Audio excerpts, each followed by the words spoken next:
Yogis come to the meditation center to practice Dhamma. Why do you come to the meditation center to practice Dhamma? To gain happiness. Today we have to listen the meanings of Dhamma and Dhamma practitioner. When Buddha appeared, the Dhamma also appeared along with him. The Dhamma means what Buddha realized at the moment of his enlightenment, and also what he taught during 45 years of his ministry.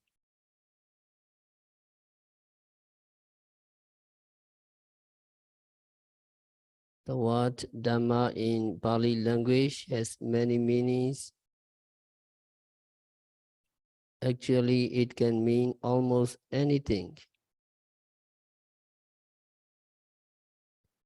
But today's talk, we will use the word Dhamma to mean merits or meritorious deeds. So you come to the meditation center to develop merits, to develop meritorious deeds. A person who practices merits, who performs merits, is called Dhammachari or Dhamma practitioner. Dhamma here means just merits or meritorious deeds in general. So when you practice charity, when you make donation, then you are practicing Dhamma. When you help some people, you are practicing Dhamma. When you talk to people amicably with good intention, with loving kindness, then you are practicing Dhamma.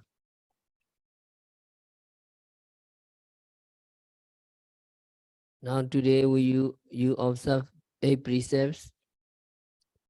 You abstain from killing living beings. You abstain from stealing, sexual activities, daily lives, and intoxicant, and taking meals afternoon, singing, dancing, etc. Then you are practicing Dhamma.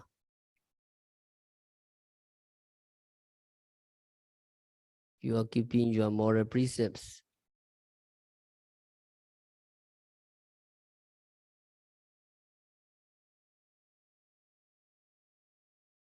When you help in people doing good and community work and so on, you are practicing Dhamma.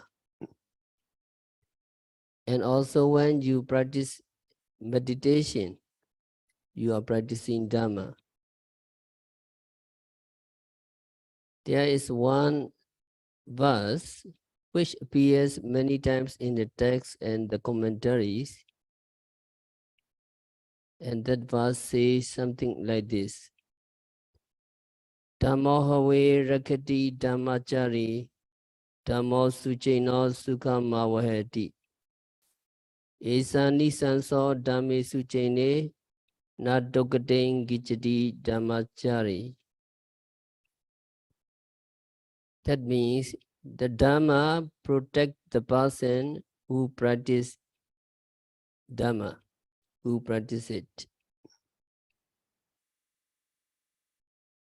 The Dhamma well practiced produce happiness.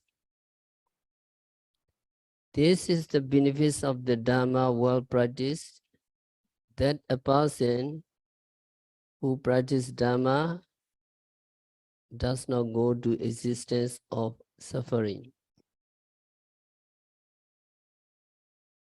Now you are practicing the Dhamma, and Dhamma will protect you. Our life is not safe, totally not safe, totally not secure. We need to have safe. And when you practice Dhamma, when you observe Sila, moral precepts, charity, and Vipassana meditation, you have to practice meticulously and continuously. You need to practice well, and the Dhamma well practiced will produce happiness.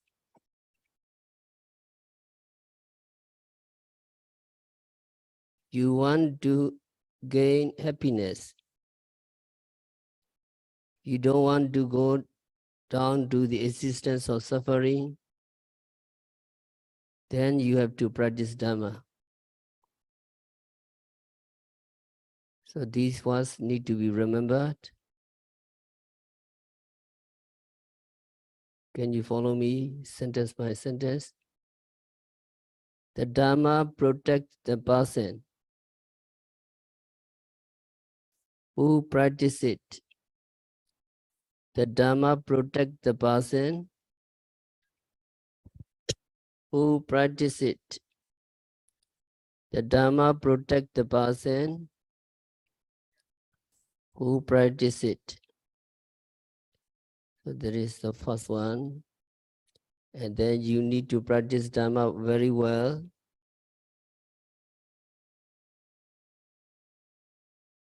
You need to practice seriously. You need to practice continuously. You need to practice faithfully. And that Dhamma well practiced will produce happiness. Need to remember, follow me. The Dhamma well practiced produce happiness. The Dhamma well practiced produce happiness. The Dhamma well practiced produce happiness. So this is the benefits of the Dhamma well practiced, that a person who practices Dhamma does not go to existence of suffering. So Dhamma will guarantee you not to go down to the suffering, but you need to practice Dhamma completely, seriously, faithfully, meticulously.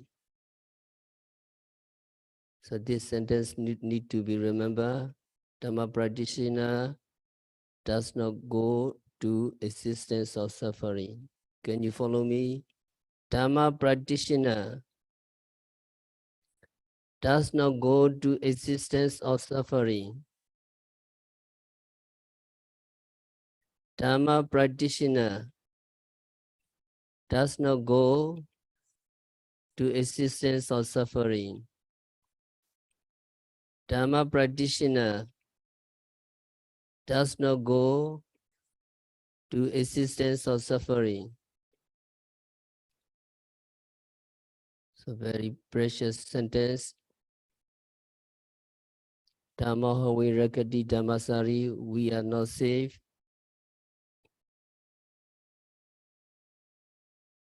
But if we practice Dhamma, Dhamma will protect us, we will be totally safe. Dhamma hawi rakati dhammachari. The Dhamma protect the person who practice it. Here protect means protect from falling to the four woeful states. You will not be hungry ghost, you will not be animal, you will not be go down to hell, etc. if you practice Dhamma. So we Buddhist people believe that there are many lives. There are many lives in past. There will be many lives in the future. And those lives can be good or happy lives, or those lives can be bad or unhappy lives. If we cannot achieve total purification of mind in this life, that is, if we do not become Arya, if we do not become noble person or Arahant in this life,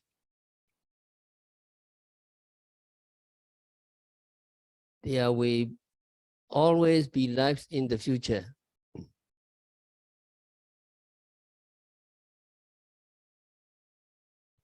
And if we have to be reborn in the future lives, we want to be reborn in lives where happiness prevails. Or we don't want to be reborn in the existence where suffering is predominant.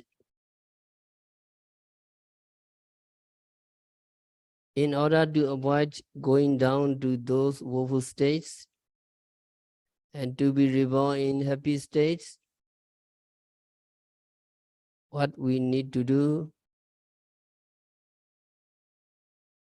we need to do something, or we need to practice Dhamma. The practice of Dhamma can keep us from falling down to those states and help us to be reborn in better existences. So the Dhamma we practice protect us from falling to woeful states. If the Dhamma is practiced with the view to getting out of the rounds of rebirths, this practice of Dhamma can lead us eventually to getting out of these rounds of suffering.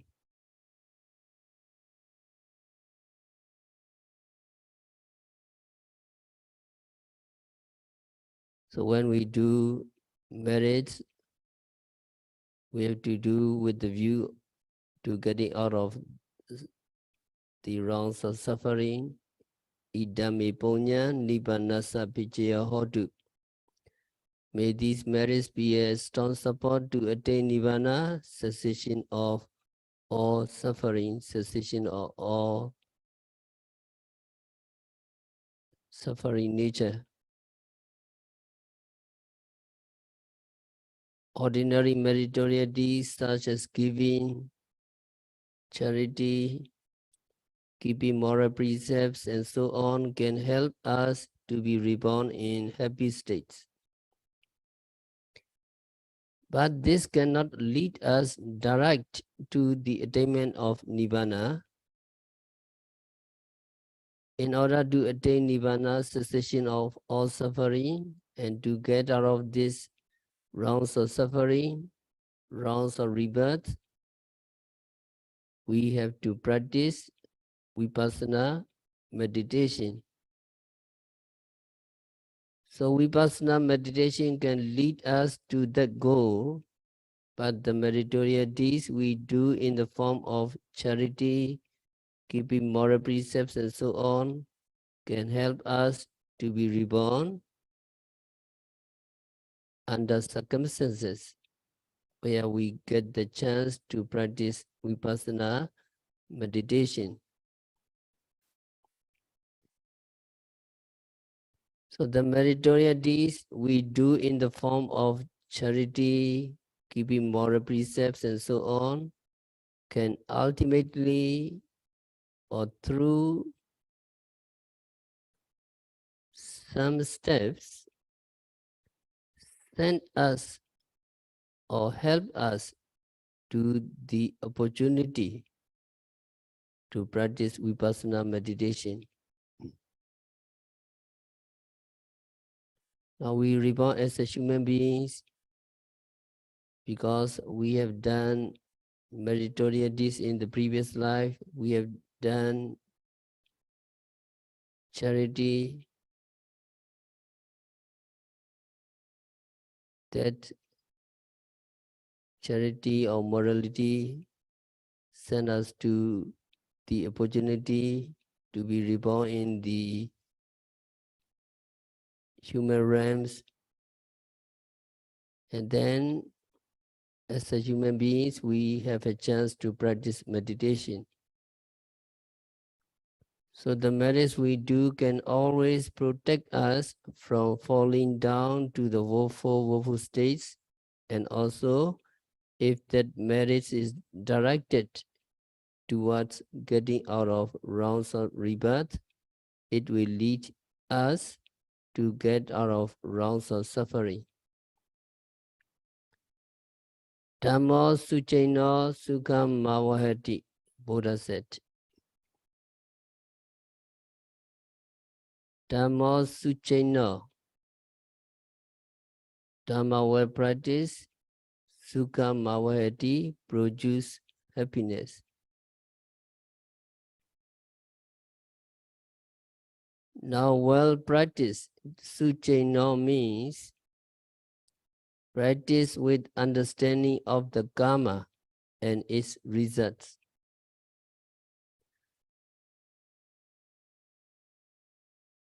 Buddhists believe in the law of karma.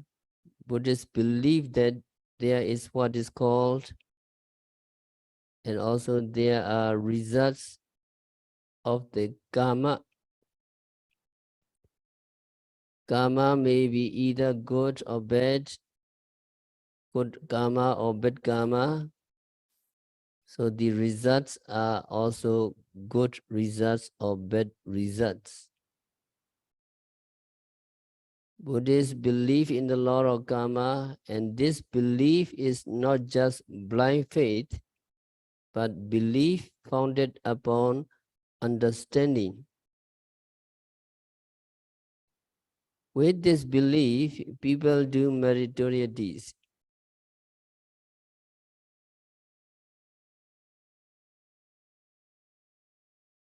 When meritorious deeds are done with this belief, they are called practicing Dhamma in a correct way or practicing the Dhamma well. And also when we practice the Dhamma, we should practice with seriousness. We should practice with reverence to the Dhamma. So when Dhamma is practiced in this way, it is called Dhamma well practiced, sucaino. And the Dhamma well practiced can bring happiness to those who practice. Happiness here means both worldly happiness and supramundane happiness.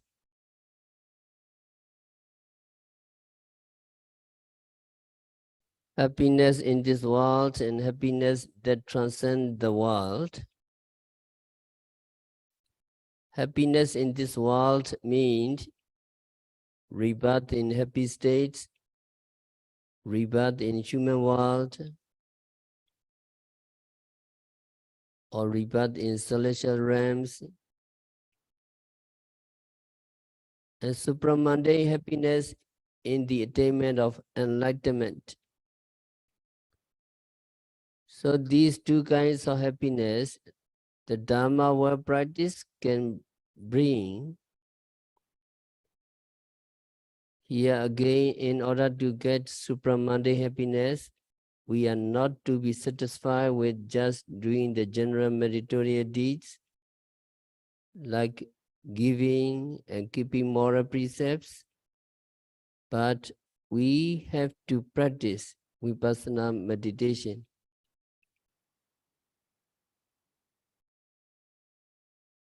And Buddha said, at the beginning of the discourse on the four foundations of mindfulness, Mahasatiparana Sutta,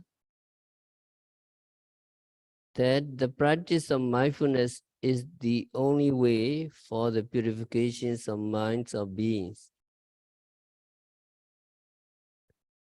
When your mind is totally purified, there will be no more craving, no more ignorance for you, and so there will be no more rebirth for you.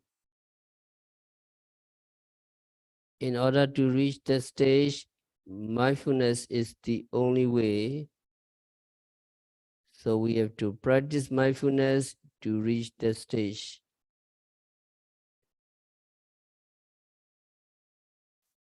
Mindfulness practice, following the instruction given in the discourses and given in the commentaries, will lead us to our goal, that is to attain enlightenment or to achieve total purifications of mind.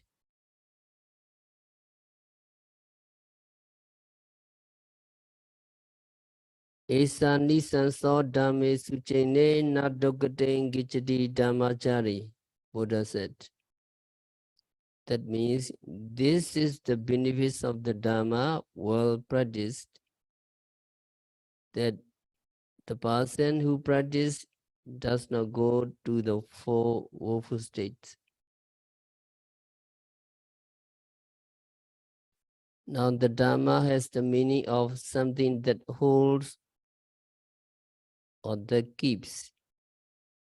So when you practice Dhamma, it can hold you, it can keep you from falling down to the four woeful states. That means from being reborn in the four woeful states. When you practice Dhamma in your next life, you will not be reborn in these four woeful states.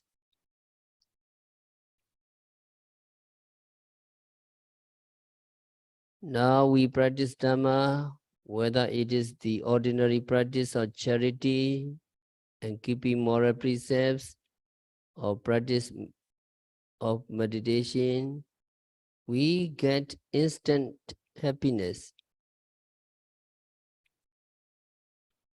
When you practice charity, when you give something to somebody, you experience the joy of giving.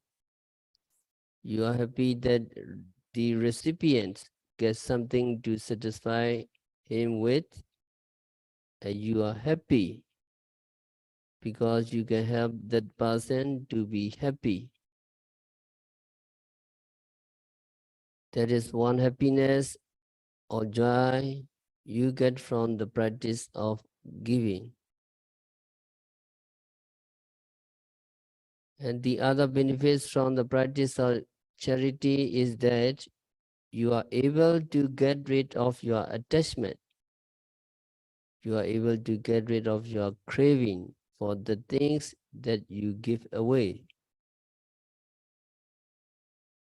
Beings are naturally attached to the things they possess. So there is always attachment and also worry and anxiety about that properties. When the properties of that things is given, the person who give away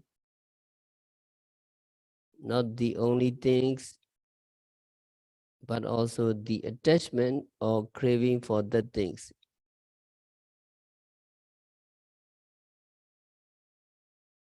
When craving or attachment is got rid of, your mind becomes clear, and so there comes happiness. So when you do meritorious deeds, first there is joy of doing it.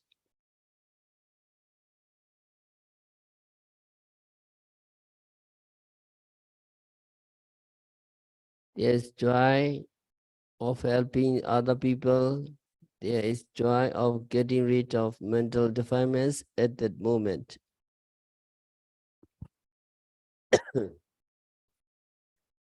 There is one kind of joy you get from the practice of Dhamma. The other joy is when you experience or when you enjoy the benefits of the act, that meritorious deeds.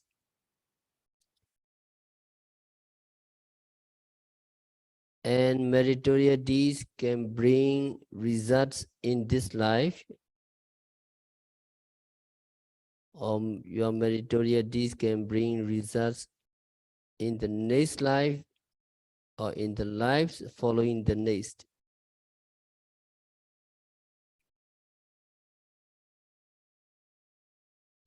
Most people think that when they do meritorious deeds, they will get the results in the next life. But according to the explanation given in the commentaries, the meritorious deeds can give results not only in the next life, but also in this life. So you get results from the practice of Dhamma even in this very life.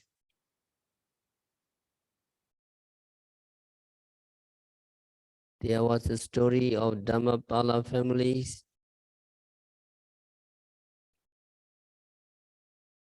There was a Dhammapala family or Dhammapala clan, probably in India, long, long ago.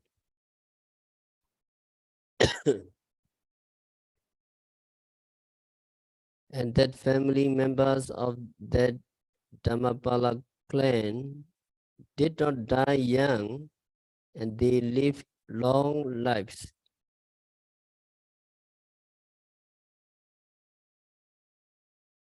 At one time,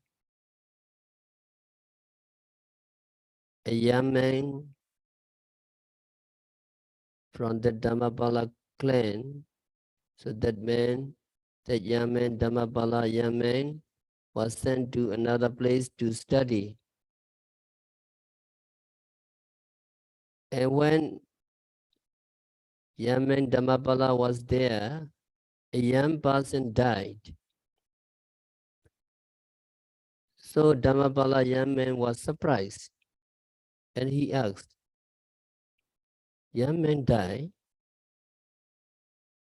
Young man died? Why people die young in this place? He curious, he very surprised. And other student asked Dhammapala young man whether no young people in your village, in your place, or in your country, no young people died? And Dhammapala young man replied, yes. In our Dhammapala clan or in our Dhammapala country, no young people died.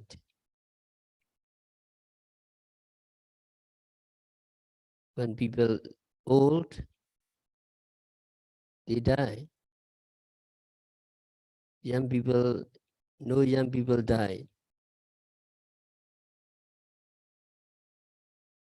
It's very strange.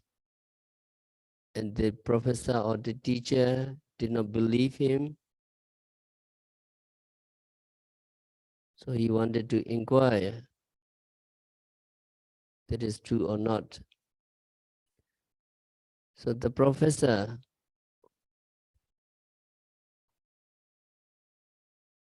took some bones of the goat and carried them to the father of the Dhammapala country,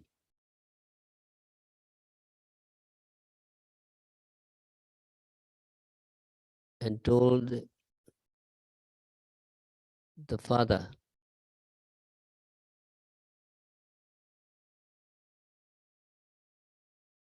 It is the bones of your son. He died. Professor said. That means Professor lied to the father of the Dhammapala young man.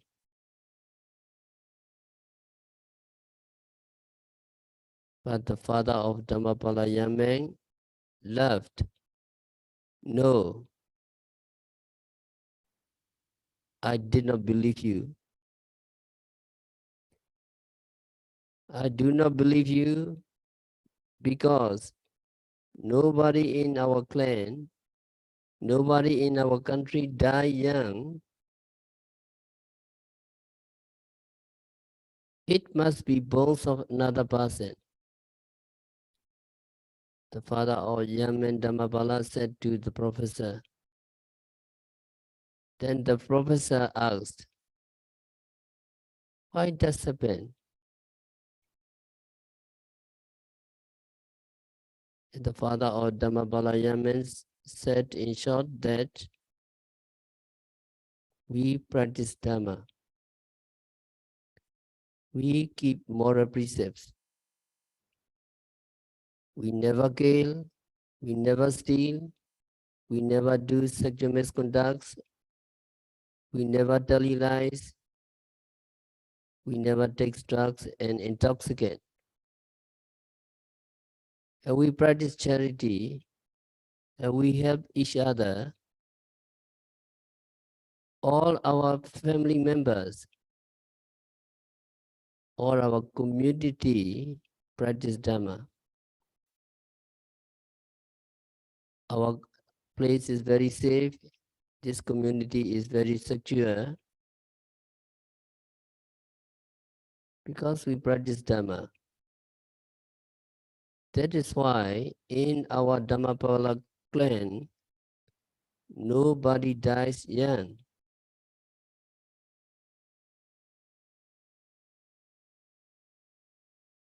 So from this story, we need to understand that the practice of Dhamma can give results in this very life. We don't have to wait until the another life to get results from that meritorious deeds.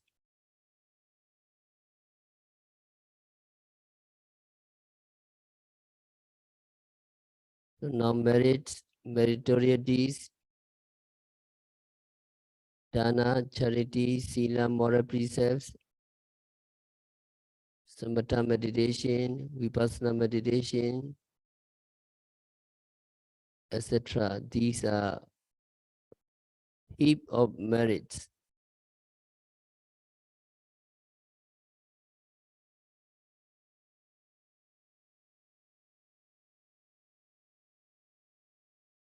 Meritorious deeds,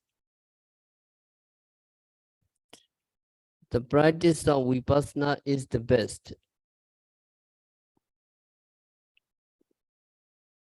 Because vipassana practice can lead direct to the eradications of mental defilements once and for all, or the total purifications of mind. That is why we practice vipassana meditation. Vipassana meditation is actually mindfulness meditation, keeping ourselves mindful of the object at the present moment.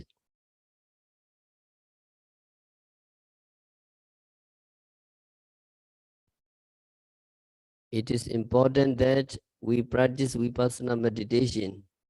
We see the true nature of psychophysical phenomena.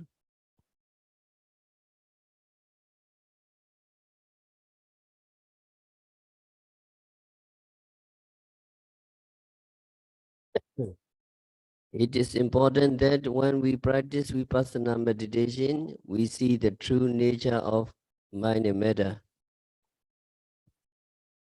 The true nature of mind and matter means seeing these phenomena are impermanent, they are suffering, or they are always oppressed by rising and disappearing. and they are insubstantial.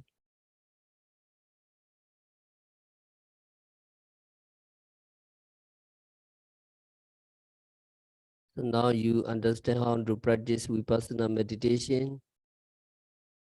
When you sit, you have to know sitting, keep your upper body straight, breathe in, breathe out steadily, keep your mind on the abdomen, noting rising and falling of the abdomen. Concentrate on your breathing. If you really pay attention to the rise and fall of the abdomen, you will feel stiffness, tension, movements. These are the physical phenomena. These physical phenomena of rising and falling, the movements are coming and going. When you really pay attention, you can see the true nature, appearing and disappearing nature of mind and matter. When you practice walking meditation, you just note walking, walking, or 2 stages in 1 step, raising, dropping, or 3 stages in 1 step, raising, pushing forward, dropping, etc. If you really pay attention to the walking, the movements of the legs, you will see raising, lightness, pushing forward, pushing,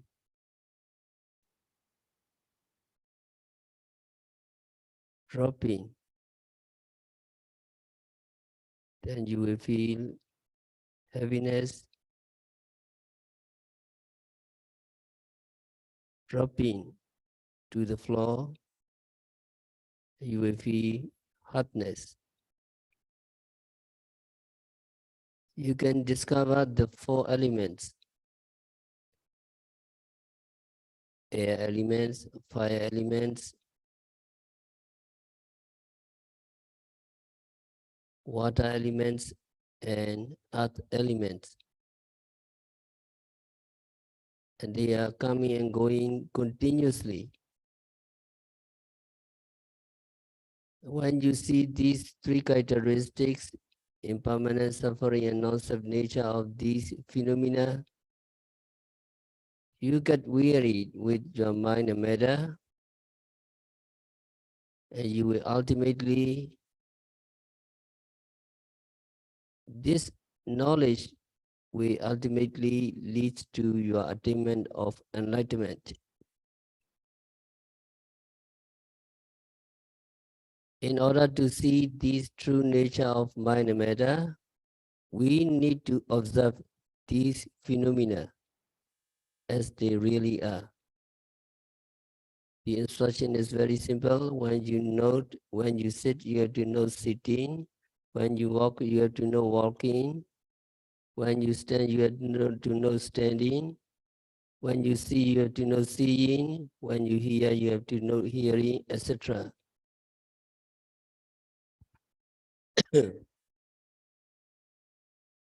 When you hear, you have to note hearing, hearing. Pay attention to that hearing, hearing, hearing. If you concentrate on that hearing, you will discover that hearing is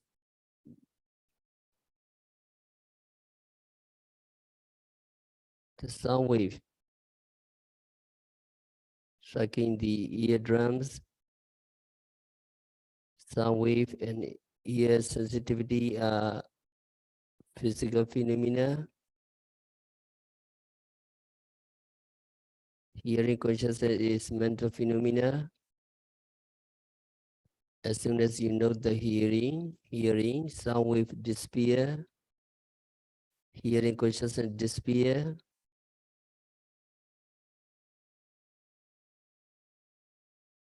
And when you discover the phenomena as they really are, you get weary with this mind and body, and that will ultimately lead to your attainment of your enlightenment. So we need to look at the phenomena so that we see it clearly and we see what it is, or we see its specification and so on.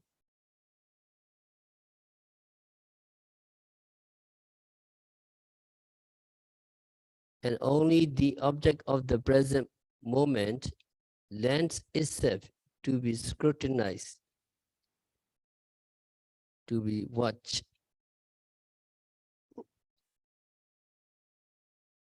Those phenomena, those mind and body that are past and those that will come in the future cannot be observed closely.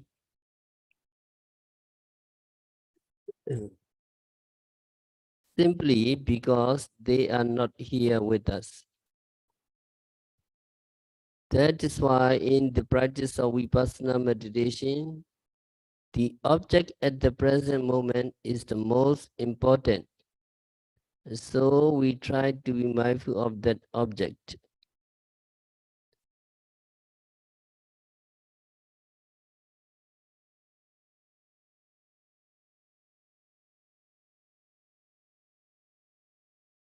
Once we see the true nature of the mind and matter at the present moment, we can understand by inference that mind and body in the past were also impermanent, and mind and body in the future will also be impermanent. So by inference, we understand these three characteristics of mind and matter of the past and mind and matter in the future.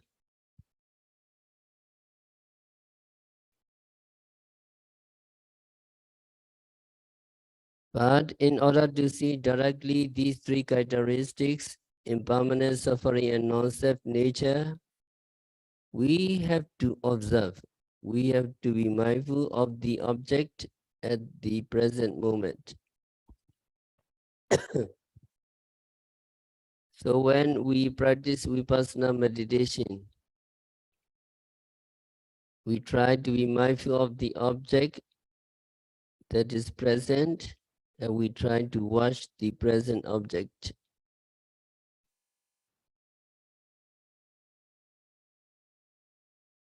Trying to be mindful of the object is to see it clearly, to see its nature, to see its characteristics,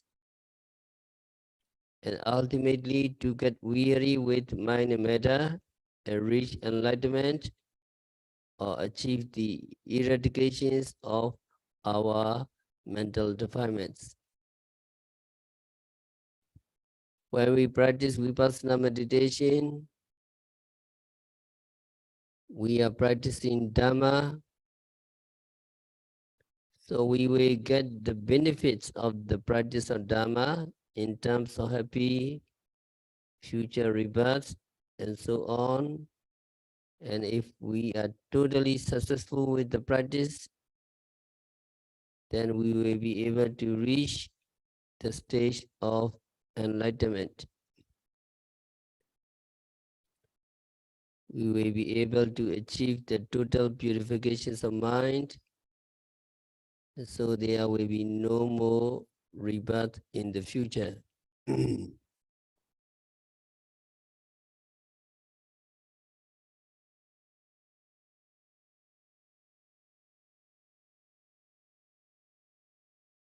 Mind, we practice Vipassana meditation.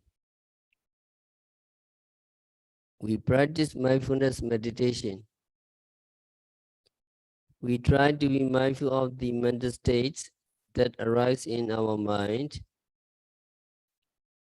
and we try to be mindful of what is happening in our body,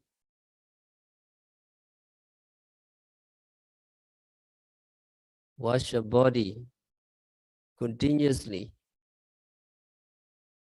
Rising, falling, sitting, touching, seeing, hearing. You're mindful what is happening in your body. Actually, you are trying to be mindful of everything that becomes prominent at the present moment. With the practice of Vipassana meditation, we expect to achieve total purifications of mind. Even if we cannot achieve total purifications of mind, we will be able to achieve partial purifications of mind. Even partial purifications of mind is much better than not getting the purification at all. So with that total purifications in mind, we practice Vipassana meditation.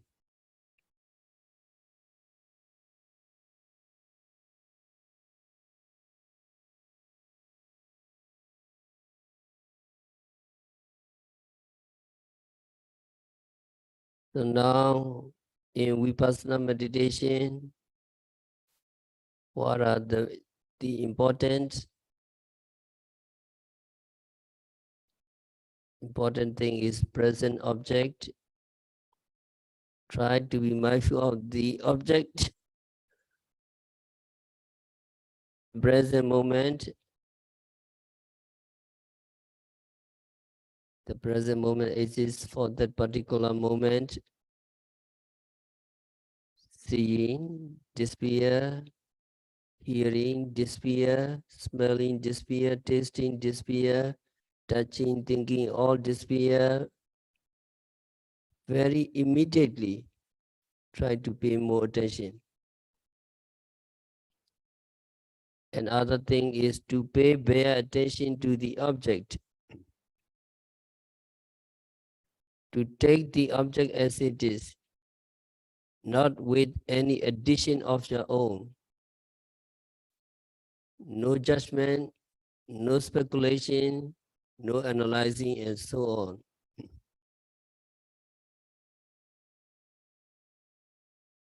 When you happy, notice happy, happy. When you feel sad, notice sad, sad. When there is pain, notice pain, pain. When you note pain,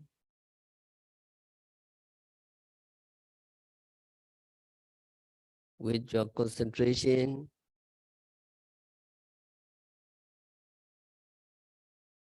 pain is pain, and your body is another one. Body and pain are separated. It is so amazing. The concentration power is so high. It can separate the pain and the body. So no judgment, no speculation, no analyzing are needed in the practice. Just see the phenomena as they really are. Another thing is not to have expectation. It is very important that you do not have expectation.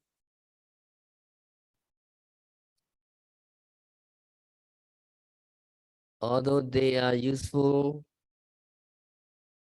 because they motivate us to practice, to come to the center, to practice meditation. But when we are in the practice, expectation become obstacle. So we have to avoid expectation. If you can take care of these three things, when you practice Vipassana meditation, you will get the results. So if you want to get the results, you will not get the results because there is desire, there is attachment there. But you leave the desire alone, you leave the expectation alone, and just be mindful of the object at the present moment. You stay in the present moment, you enjoy, be in the present moment, and then the benefits will come to you.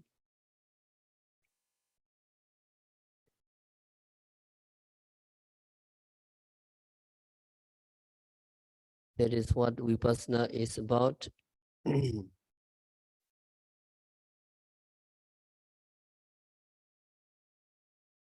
So we hope not only you, not only me, all of us will be able to achieve our goal through the practice of Vipassana meditation.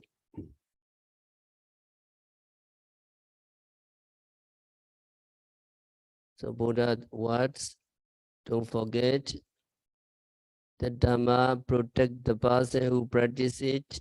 The Dhamma well practice produce happiness, and Dhamma practitioner does not go to existence of suffering. Dhamma virakati dhammachari, Dhammo sucheno sukama vahati, isani sanso dhamme suchene, nadukate gijati dhammachari.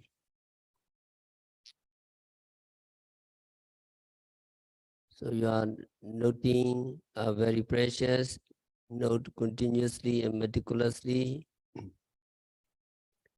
So we have to stop our discourse for today. By practicing Vipassana meditation, by practicing the Dhamma, by observing every phenomena occurring at the six senses, by noting rising, falling, sitting, touching, standing, stretching, bending, walking, lying, seeing, hearing, smelling, tasting, touching, and so on. By noting every phenomena occurring at the six senses, continuously and meticulously, may all yogis be liberated from all suffering. May all yogis realize the real peace in the very near future.